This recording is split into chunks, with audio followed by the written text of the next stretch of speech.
overlay. I don't fully understand, but yeah, Well, there are complications. it's autoimmune overactivity. Sorry, very off topic. Okay, so the main polygraph proponent devil's advocate arguments are, number one, that this is prioritizing national security over individual liberty. So we're okay with a million false positives because, first of all, we think these categories are meaningful. Second of all, we have enough job candidates, or we have enough employees to, let 15% of our workforce go. And then the other devil's advocate argument is that if you take away the polygraph, sure, it's not 100%, but what are you going to replace it with? We need some independent credibility assessment tool. We need one that's credible.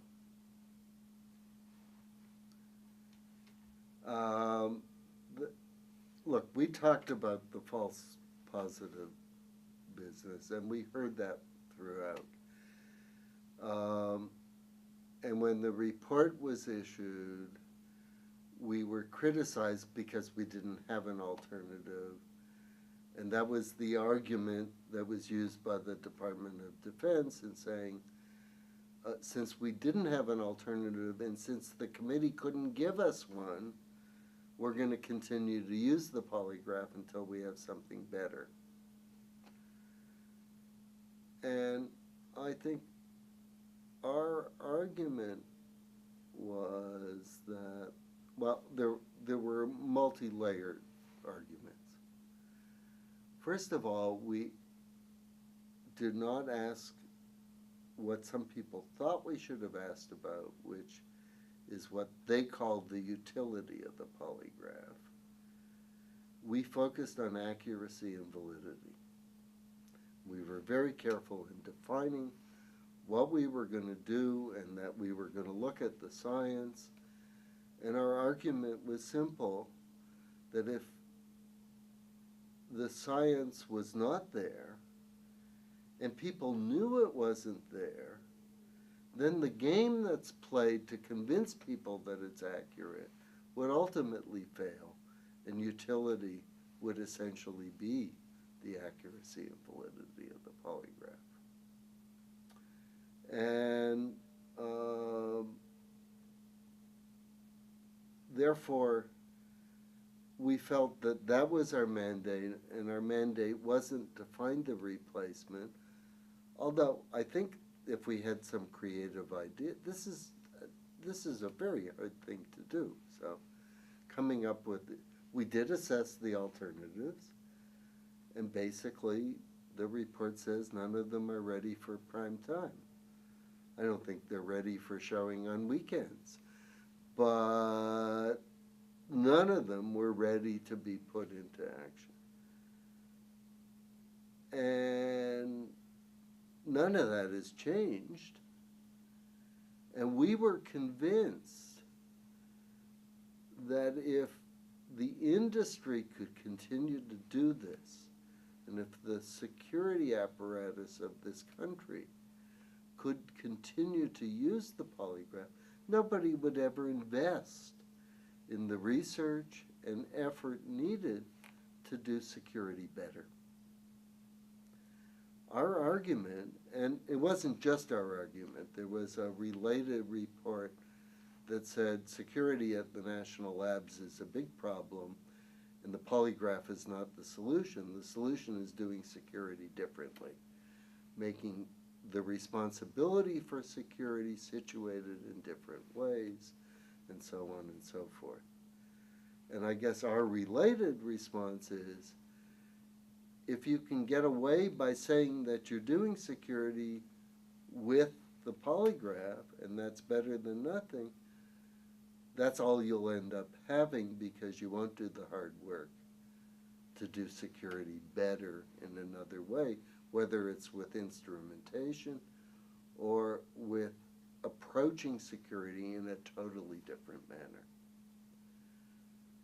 The third thing that always comes up in these contexts is the deterrence argument. And you haven't mentioned that yet. The interesting thing is, I've studied deterrence in other contexts. The great thing about the deterrence argument is almost nobody ever measures it. So it's always an argument marshaled with virtually no evidence. And it is related to the bogus pipeline argument. That's what the bogus pipeline is designed to get at. If this is an interrogation tool and people believe it's accurate, then maybe they won't do things and they won't apply for the jobs, and so therefore it's working. But you'd hope that if that were the real argument, somebody go out and measure something about that. And I don't see any evidence.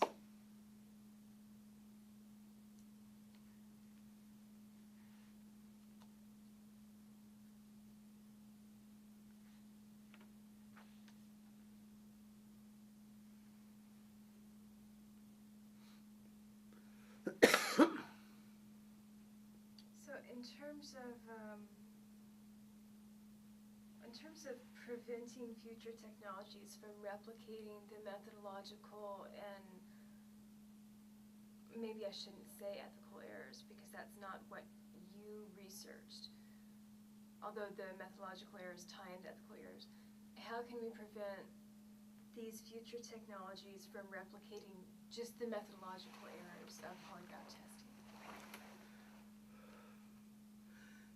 It's a hard question. One of the things that we tried to do in our report was to say what kind of evidence would meet our standards. So I often get accused of having very high standards that aren't applicable in the real world. You know, I'm an academic and I don't have to deal with the lab security. On the other hand, what you're talking about in these settings is evidence used as a threshold before something gets implemented. Once it's implemented, it's much harder to have ongoing evaluation. And it's about personal behavior, and there are lots of serious privacy and other related issues. So I think our argument is that the threshold should be high. And there are a number of desiderata, and we actually laid them out. We talked about the nature of double-blind studies and a variety of details. And the best way for somebody to understand them is there's 2 or 3 pages in the last chapter of the report that go through that. How many of the papers that we extracted evidence from that actually met those standards? Well, certainly not all the ones whose data are replicated in my favorite diagram in the report. Not even all committee members have done research that met those standards. But I think it's not unreasonable to ask the government to meet those standards if this is going to be an institutionalized security protection.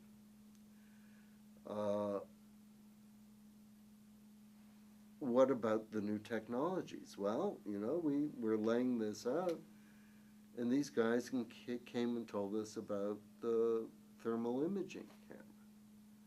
Well, I meant none of those, as far as I could tell. I did read the study.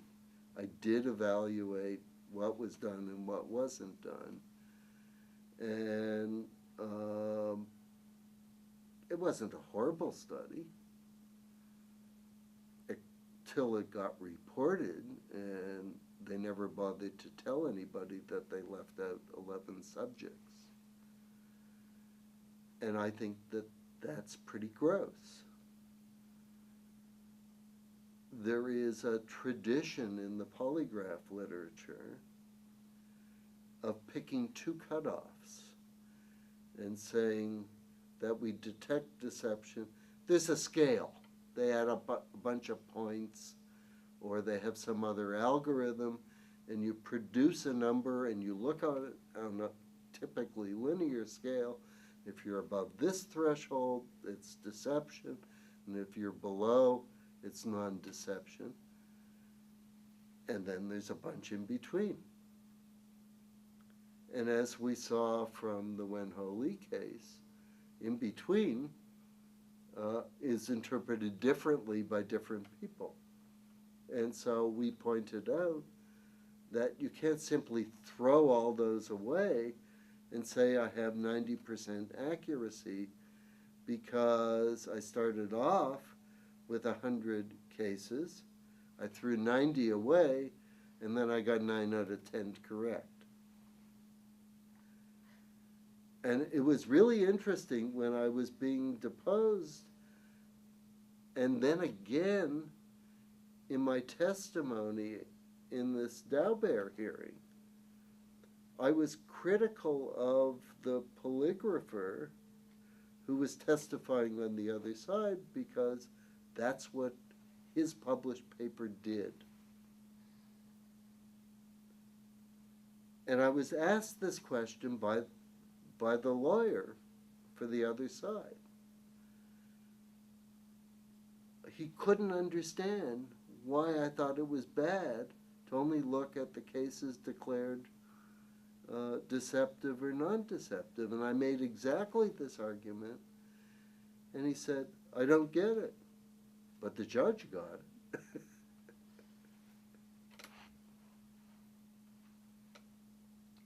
So in terms of there not being a specific accuracy rate, could you go through that famous table and just say for the camera, essentially, what was the setup of that and how did you come to that hypothetical setup? Oh, so we have these wonderful pair of tables in the executive summary of the report, and they mirror ones that show up in a later chapter, but they're fiction. That seems pretty bad for a scientist to tell you that the one set of data that everybody loves is fiction. But we needed a way to capture the information that we had assembled in the report. So the information came in several different forms. And one piece of it was our assemblage of all the studies that met our criteria. So these were a subset of the experiments whose data we were willing to use to talk about accuracy. And we took a value associated with something that you might have labeled loosely as the 75th percentile of accuracy captured by these data. And we explain in detail what that might mean in the report. And that translates into a particular kind of trade-off between false positives and false negatives. Then we said, let's ask about the kind of polygraph volume that some relevant agency would experience. And we examined several reports from the Department of Defense, not Energy, that talked about something on the order of 10,000 polygraphs a year. Okay, so we have information on the trade-offs. We have information on the number. And our goal was to report numbers because there's a lot of scientific evidence that people react better to numbers. They're more concrete than to proportions. And then we did some sensitivity analysis. So there's a big appendix where we varied a lot of this. And then the final element is, well, how many spies are there? So what's the base rate of spying? And we took that to be low, but we did do the sensitivity for that. So we picked a particular example from a set of evaluations we did and reported in detail in the report. And we said, this is typical of what you would have to face up to. And we said, the polygraph produces a scale of responses. You have no theory on where the cut point is. So let's pick the cut point in two different ways. Let's pick it to detect as many spies as, or a majority of the spies. If you try to catch all the spies that's possible, you'll have all false positives in the other group. And then conversely, let's pick it to minimize, in some sense, the false positives so that we're not really going and being like agencies said they were being and not paying any attention to the innocent people. And we produced two prototypic tables, one of which emphasizes the false positives, and the other of which comes to a very crucial point in our report, which is that if you set the threshold in a way that doesn't trigger too many people labeled as being deceptive, you will have a very high false positive rate. And in the 1980 study and in a lot of the literature, and critique of the polygraph, there's an emphasis on false positives. All of the people like us who are telling the truth but somehow have anxiety and are tripped up by the exam. In a security setting, that's not what we're worried about. We're worried about the false negatives. The people who are trained to be spies, who are trained to slip through this detection apparatus, and because we believe that the polygraph is infallible, we now treat them as if they are not spies and would never be spies.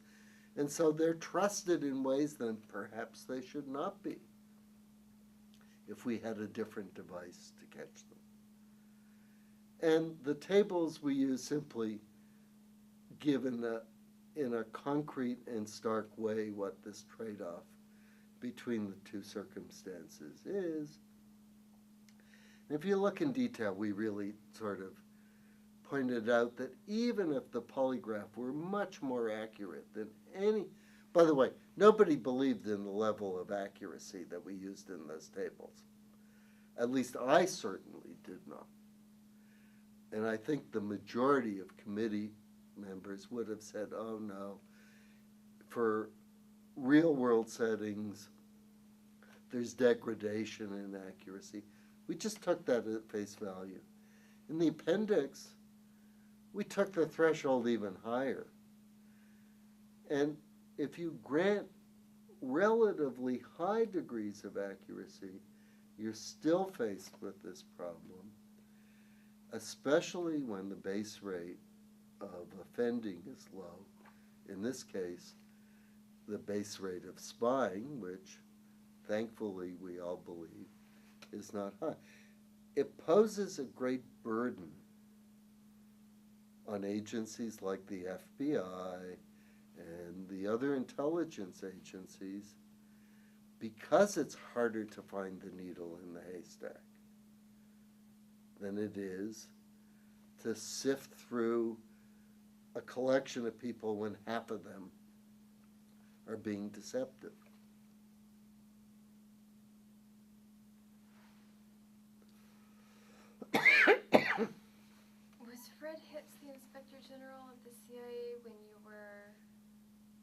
have Okay. no memory. Okay, no, that was one of the people that I talked with who had made the false positives don't matter because we have so many job candidates argument. That was made to us by CIA people, by FBI people.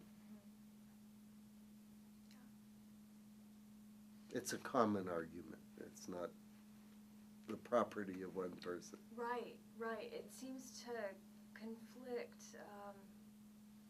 with federal employment non-discrimination law. If there's any kind of a systematic racial, religious, political bias. Yeah, we didn't get into that, but I could believe all of that. Yeah, that wasn't our mandate. Right, right. Okay, I have two more questions. You are unbelievably patient. Thank you so much. One of them is regarding, I guess, well, you may have already answered this, regarding current and future scientific tools and methods. Sounds like you're pretty dead set that they're not capable of detecting lies. We don't have a lie detector. We don't have one right now. Is there something in psychophysiology that's useful? I don't know. I'm not a psychophysiologist. We had some really good ones, and they weren't super optimistic. There are people who believe very strongly that micro expressions and training people to read them is the future. I'm a skeptic. I'm willing to be proved wrong. This is an empirical issue. If I told you that this cell phone was actually a portable fMRI machine, and we know it isn't, but maybe 5 years from now there will be something like that, do I know whether or not that kind of technology will be useful? I don't know. But I want to remind you that this isn't something that is a 20th or 21st century phenomenon. People have been trying to detect the truth for millennia, and we haven't succeeded yet. And could technology help? I may be a skeptic, but I'm not a denier, and I certainly would not tell the government not to invest in efforts to see whether technology is adaptable.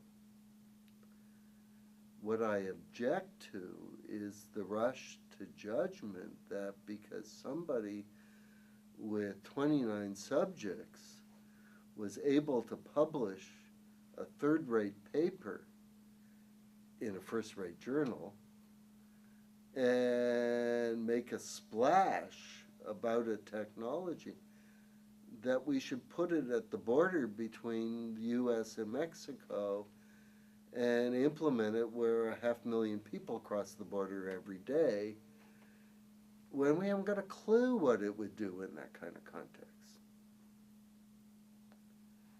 And I'm afraid that that's the attitude that some people have taken.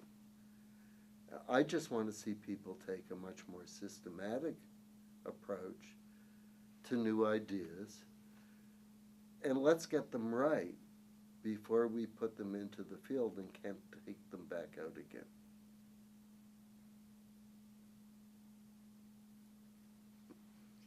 Is there anything else that you would like to talk about? No, this has been fun. Yes, this has been lovely. Thank you so much.